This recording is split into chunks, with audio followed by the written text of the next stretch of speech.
Yes, yes, welcome back, producer friends. Today I am talking about the key to a punchy DNB snare. But first, if you're a nerdy producer like me and you want more content like this, I post every Saturday, and I also use this channel to post original music and DJ sets and kind of just a little spot for all of my creative endeavors. So anyways, here is the sound we're going to be working on today. Nice little punchy snare, pretty good for DNB, drum and bass.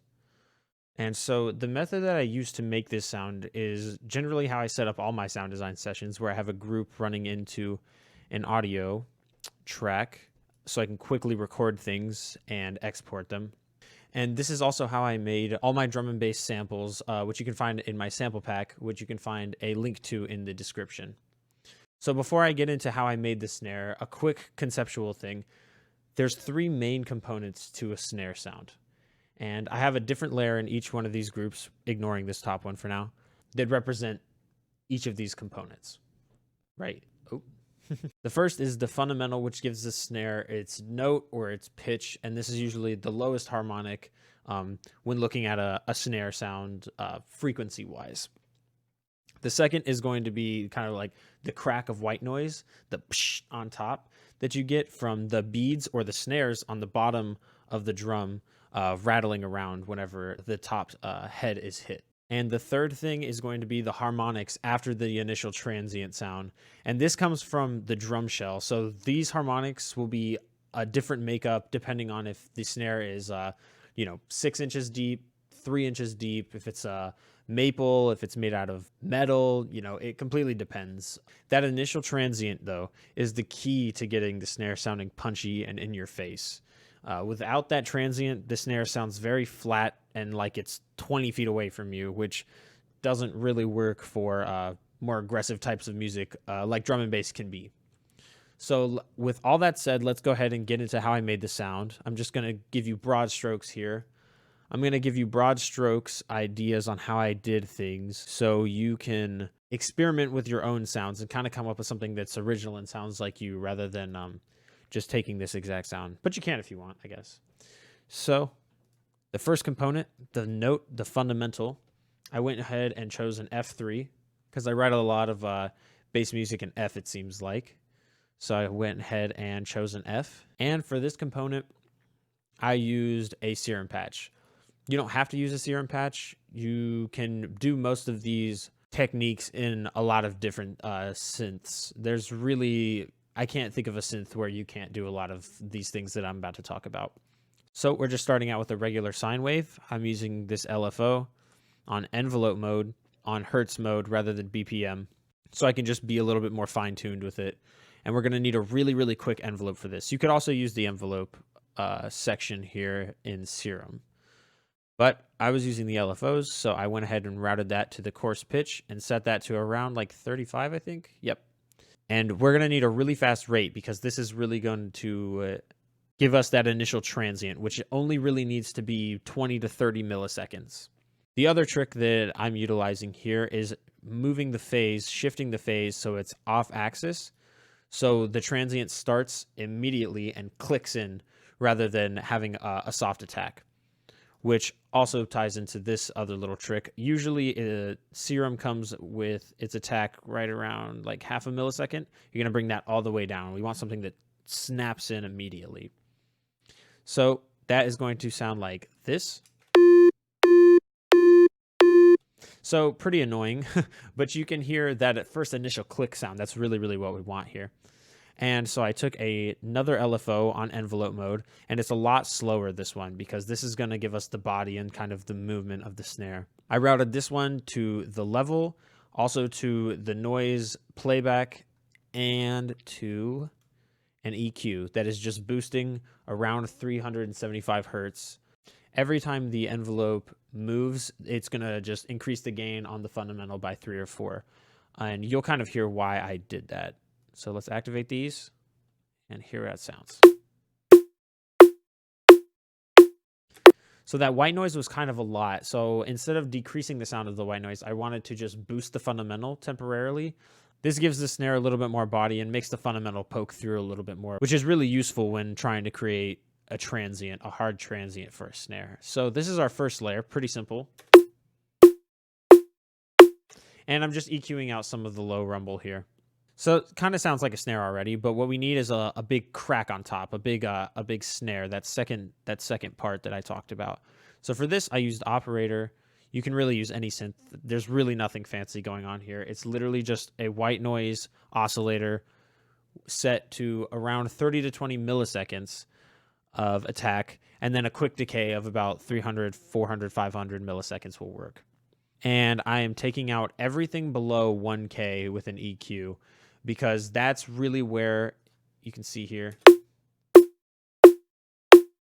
That's really where this serum patch is living.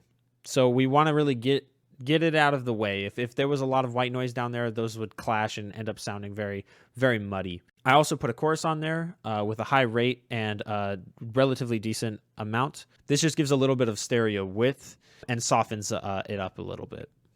Let's hear how that sounds on its own.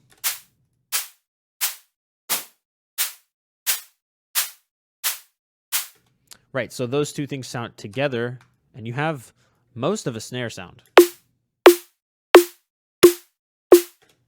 Right, the only thing that we're missing is some harmonics ringing out over the sound in general, because this sounds like a snare, but it sounds like a synth snare.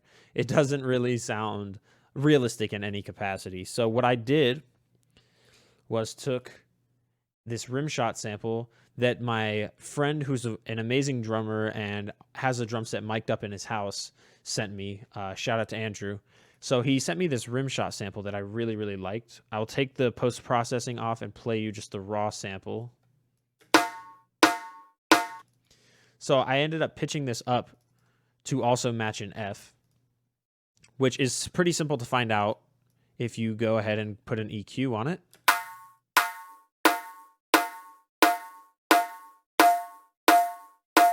See that big harmonic sitting right there? Yeah, so we wanted that to be an F so it matches the fundamental and sounds cohesive. So all I did was take out everything below 1K again to keep in a lot of those upper harmonics, but take out the fundamental note. I put some wide erosion just to add a little bit of crispiness and another chorus.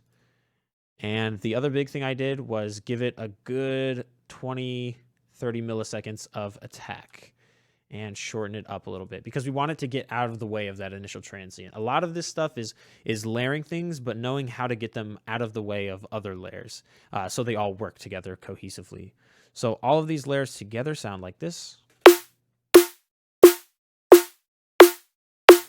So pretty simple snare, but pretty lifelike sounding, I think, and pretty in your face for drum and bass. I do have a little bit of post-processing on the group itself, and this essentially is just flattening everything out, flattening that transient out, so it's just hitting 0 dB for a solid 20 to 30 milliseconds, and that's really what you want. You want that 20 to 30 milliseconds of just perceived loudness, and then go ahead and let it taper off.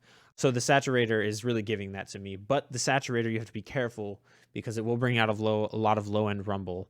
So I'm taking everything out below 250 hertz with an EQ, and then doing the same thing. You can see a pretty quick release, just flattening it with a compressor one more time.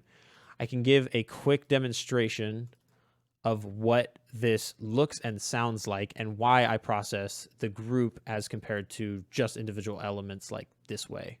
So if I go down to our audio track and take it off the post-processing and record one, or record two, I guess. Go ahead and put the post-processing back on and record another sample. So one obviously off the bat sounds louder, but of course it does. It's being compressed more. But we can even see in the waveform that the initial transient of 1 is much more defined than the other, right? So this is the one with the post-processing. You can see that initial transient is really thick and loud. I'm talking about just the first little bit of this waveform right here.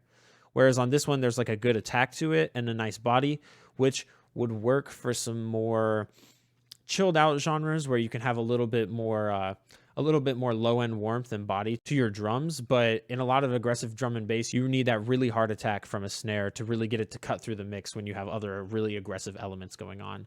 So that's why I like to just kind of flatten out the transient a little bit.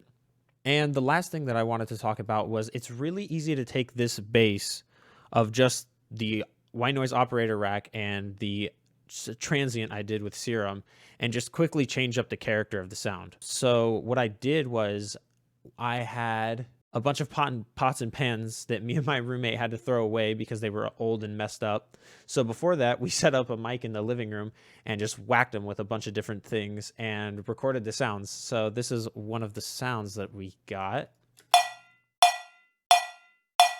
And again, I tuned it to be to an F. And so this has a lot of really nice, rich harmonics that are really similar actually to the way a drum sounds. So I figured this would be good. We can just utilize that one part of the sound that we need and layer it in with everything else and see how it turns out. So if I put it back to how it was and take everything out below 1K one more time, that's what it sounds like. But layered in with everything, it sounds like this.